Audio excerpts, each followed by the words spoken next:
Hey guys, how you doing? I'm Nix. In this video, I'm gonna show you my journal spread for Star Wars. This is pop culture, so I just had to watch it. But honestly, I think it took me 2 weeks to actually finish the first film in May.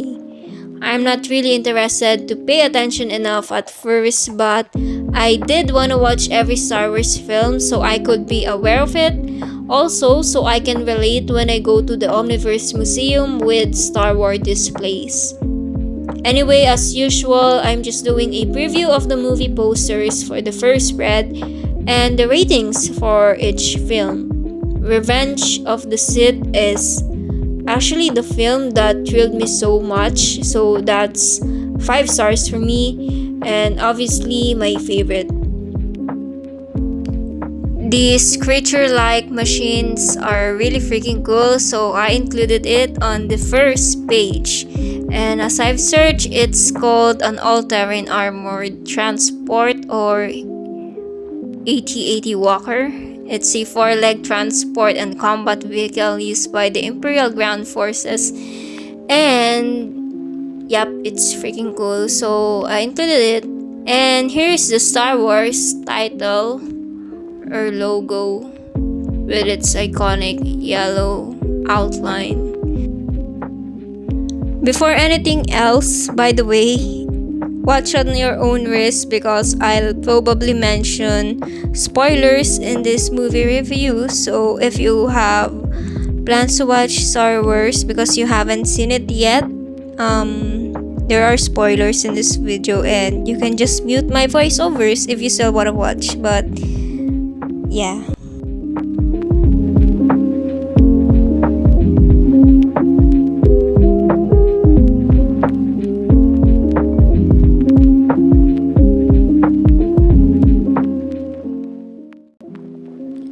What else do I have to put on the first page? Well, of course, the iconic lightsabers that I drew. I copied the drawing from Pinterest, and later on I use a color pencil to give it like a glowing effect, just like the real ones.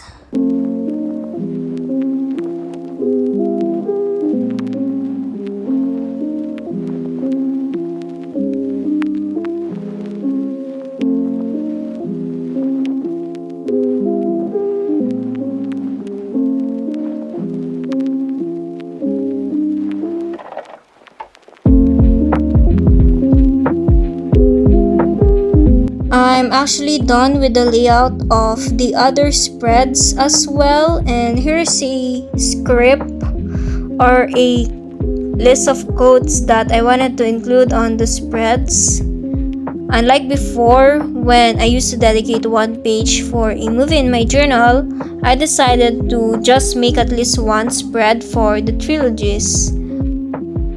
For the original trilogy, I'm just happy that I finally know about R2-D2, Obi-Wan, Luke, Princess Leia, Han Solo, Chewbacca, Darth Vader, and Jabba the Hutt. Iconic characters that I used to hear so much about from Eric Foreman from the 70s show and also from The Big Bang Theory. I'm not really into the plot of this movie at first.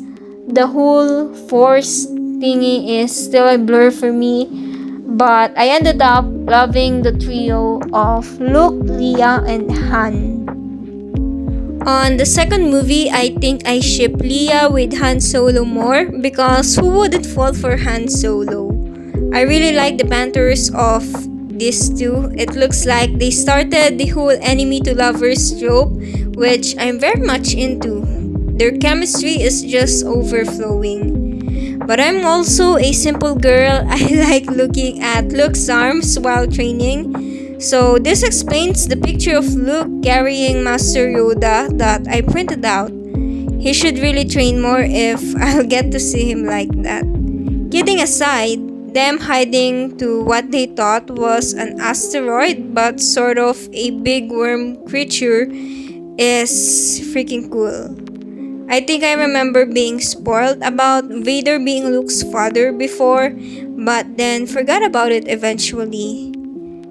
It's nice seeing Yoda, he's really a master of all. On the third film, it was revealed that Luke and Leia were brothers and sisters and twins.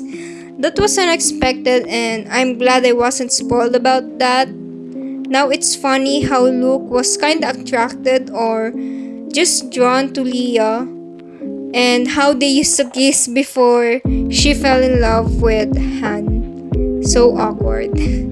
The Ewoks are cute, plus the Stormtrooper's motorcycle is cool too. I'm realizing it now, but I really have nothing important to say on my movie reviews while journaling. Sorry to disappoint. I'm basically just sharing and reading my reactions that I already wrote on my letterbox.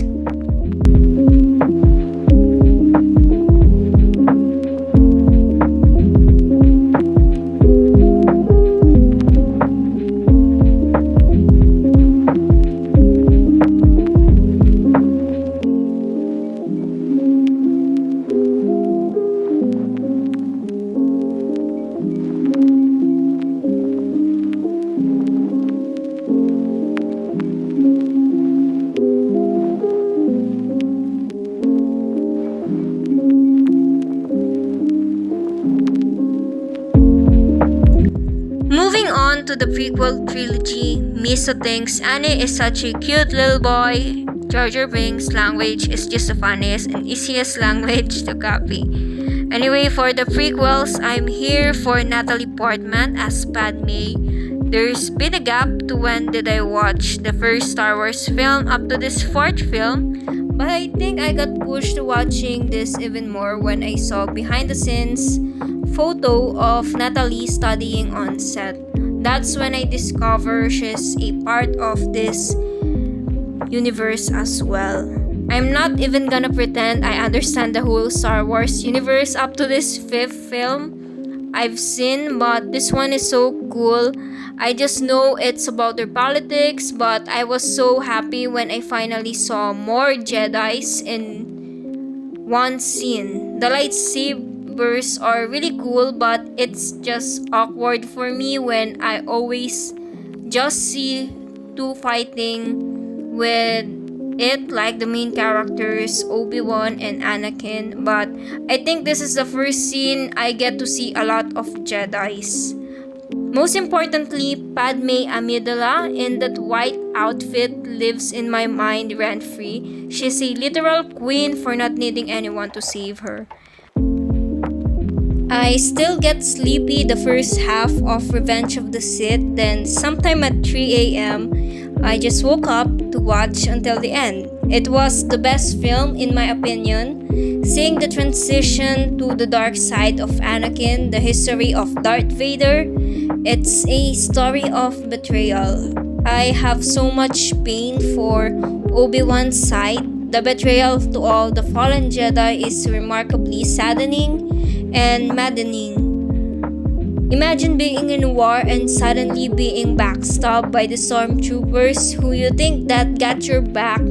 That's my favorite climax ever, executing Order 66.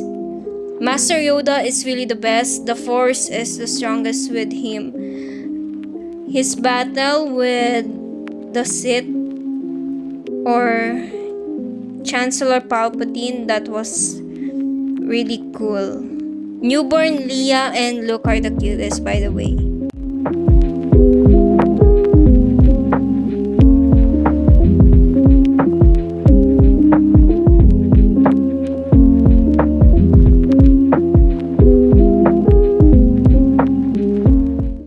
Finally, for the sequels trilogy, The Force Awakens is the first Star Wars film I've actually watched in 2020, I think.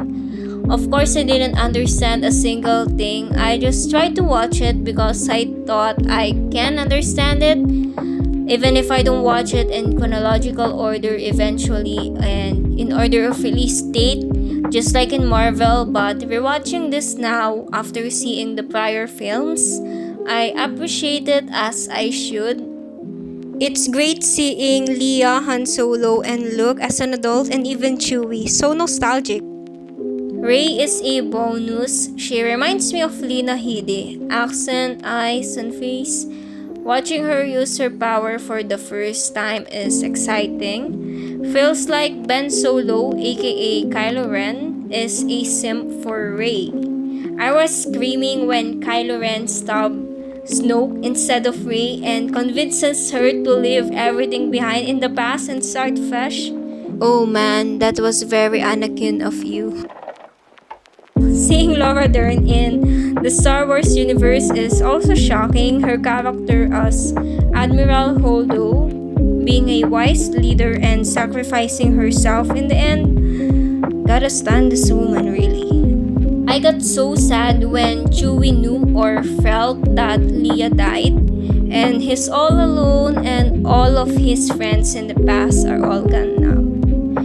It's a twist that raised a Palpatine. In summary, from what I've watched, I like the political plot of the movies, Han Solo, his bond with Chewie and Leia, Padme Amidala, Anakin simp for Padme, and Ben Solo simp for Rey. Now I feel qualified to go to Omniverse Museum. Wait for it. Thanks for watching. See you guys soon. Bye. And here's a complete view of the pages that I finished.